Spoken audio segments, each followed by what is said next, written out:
juste d'abord, je vais refaire un petit historique rapide quand même de l'histoire de la centrale et de la SNEF.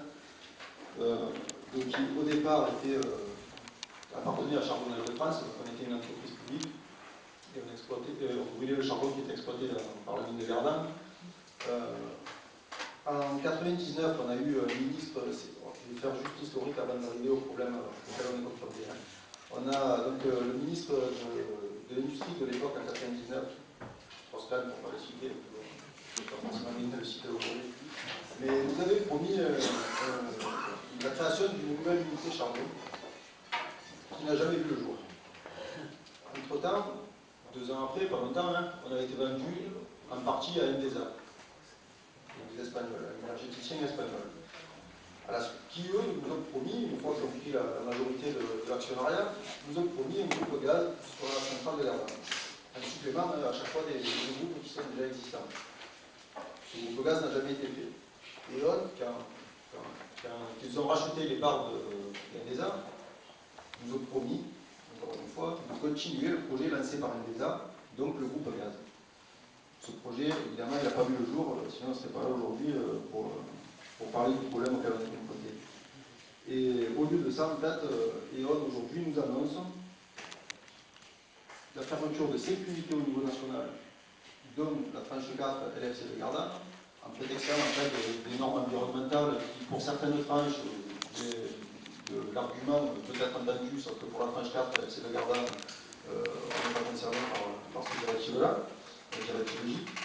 Donc la fermeture de ces 5 unités qui est annoncée par la direction, c'est accompagné par 135 suppressions d'emplois au niveau national.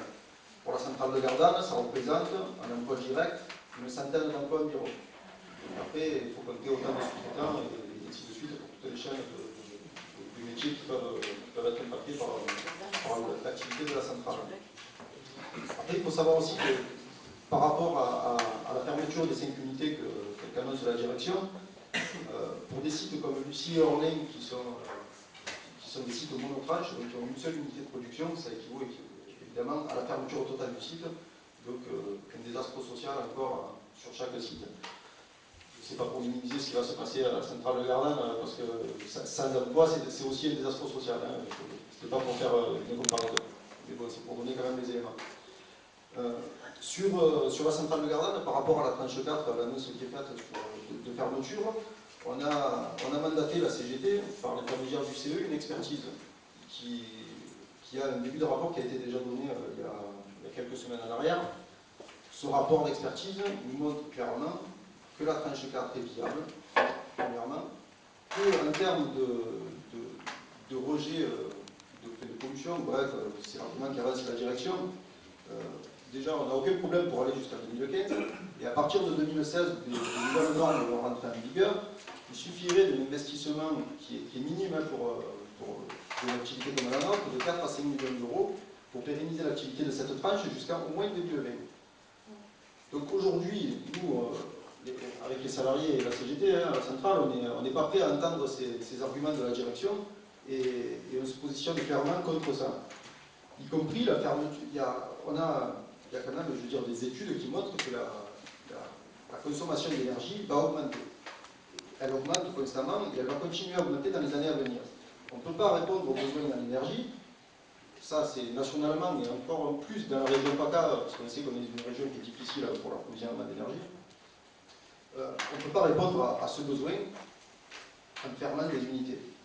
Sans contrepartie derrière, quand je parle de contrepartie, je parle de contrepartie en termes de production d'électricité, évidemment. Aujourd'hui, surtout que dans la région, je veux dire, il y a une désindustrialisation qui a été faite, je veux dire, depuis plusieurs années, et qui continue. Je veux dire, on en est la preuve aujourd'hui, parce que l'annonce d'une fermeture d'une unité, c'est aussi continuer la désindustrialisation. Donc, les besoins en énergie sont importants pour la population, mais y compris si on veut implanter des entreprises dans la région, il faut qu'elles aient la garantie d'être fournies en électricité. Je veux dire, sinon, une entreprise qui va s'implanter, si elle n'a pas la possibilité de produire ce qu'elle a envie de produire, c'est pas possible. Elle ne s'implantera pas, et y compris, ça sera encore des désastres en termes d'emploi, parce que s'il y a des entreprises industrielles qui viennent s'implanter dans la région, ça sera des créations d'emplois. Aujourd'hui, on n'en est pas là du tout. Au contraire, avec la fermeture qui nous est annoncée, on va complètement à l'opposé. Donc, par rapport à tous les éléments que nous donne la direction la direction de la SNET sur la fermeture de la tranche, on est clairement opposé à cette annonce.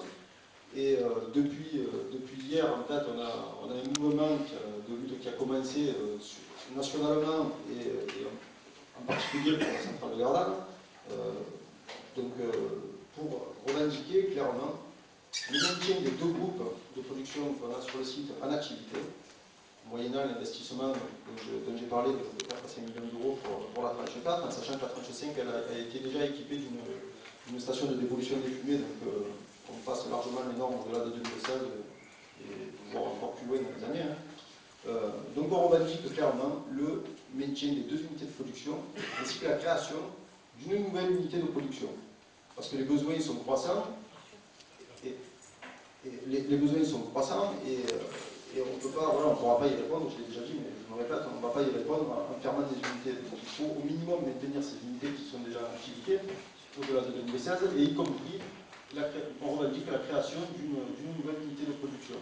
Alors évidemment, on est pour le mix énergétique, c'est pour ça qu'on n'est pas fermé sur l'énergie, le moyen de produire l'électricité pour le groupe supplémentaire qu'on revendique.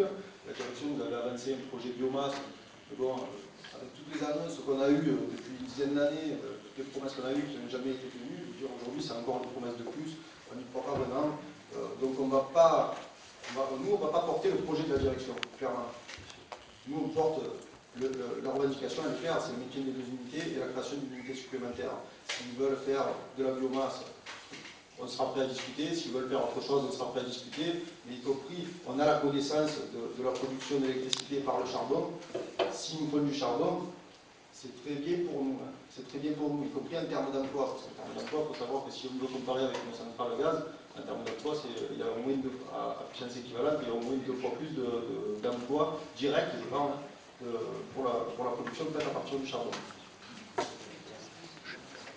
Voilà.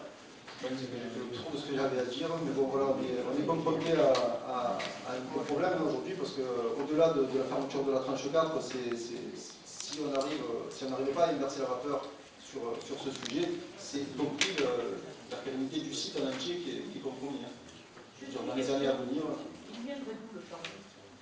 Alors aujourd'hui, on a du charbon, c'est du charbon d'importation, hein, c'est pas du charbon international évidemment. Il vient d'Afrique du Sud, Chine, Australie, peu de partout.